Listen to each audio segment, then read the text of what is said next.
Hey guys, thanks for checking out the Film Geek. Today I'm talking about the 1996 film Freeway. Chopper! We're fucked. We're totally fucked. Just after you left, the pigs came and pinched Mom and Larry both. And my parole officer showed up like a motherfucking plague to take me off to foster care again. Just like last time. Freeway was directed by Matthew Bright and is starring Kiefer Sutherland and Reese Witherspoon. Freeway is a modern telling of the story of Little Red Riding Hood. Well, modern as in 1996, but anywho, it's a modernized version of Little Red Riding Hood. But in this one, Little Red Riding Hood is a troubled teen who's trying to get to Grandma's house because she's trying to escape her drug-addicted mother. Kiefer Sutherland plays the big bad wolf in this story, or in this movie, Dr. Wolfington.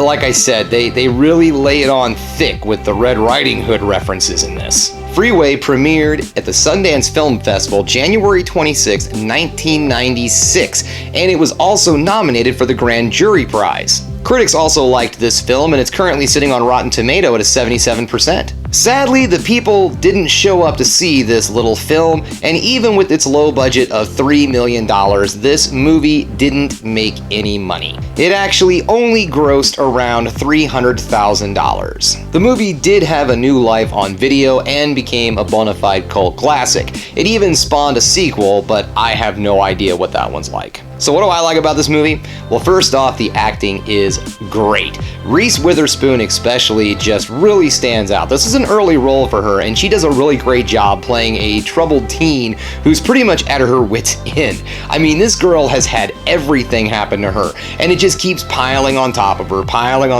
as the movie goes on. And Reese Witherspoon does an absolutely fantastic job of playing someone who's just kind of like, what else could happen? You know, her whole attitude as the film goes on is just kind of like, oh, okay, so this now, okay, fine. Kiefer Sutherland also does a fantastic job as our villain in this. As I said, he's the big bad wolf, or Dr. Wolfington, and he does a good job. I don't want to give away too much about his character because there's a lot of twists and turns in this, and I don't want to give too much away. This movie is really good, and just one spoiler could really ruin it for you.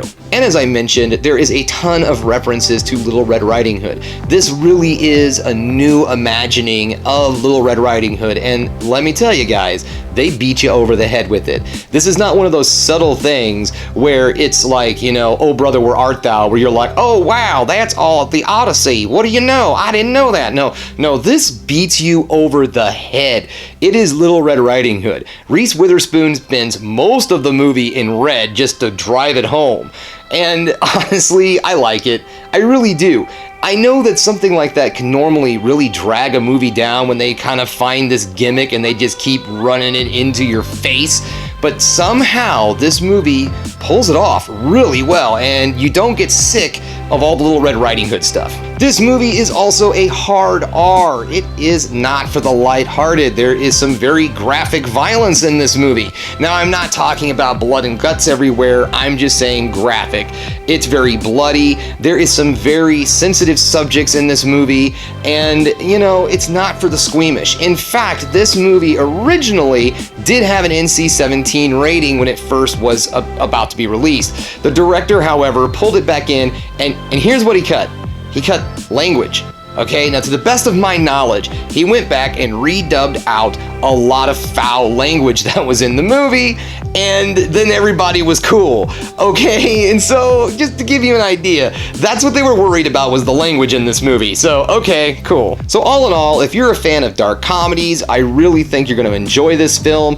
It does have more thriller aspects to it than it does comedy. There are some laugh out loud moments in this film, but it's a lot of irony and stuff like that also. So when I say dark comedy, it really focuses more on the dark in this movie than the comedy. Okay guys, if you want to check this movie out, it is currently streaming on Tubi TV, and if you have a subscription to Amazon Prime, you can check it out for free without commercials. Alright guys, that brings us to the end of another Film Geek video. Thanks for checking me out. If you liked what you saw here today, please subscribe to the channel. Don't forget to hit that like so I know you liked what you saw, and ring that bell for notifications so you know when I put another one of these videos up.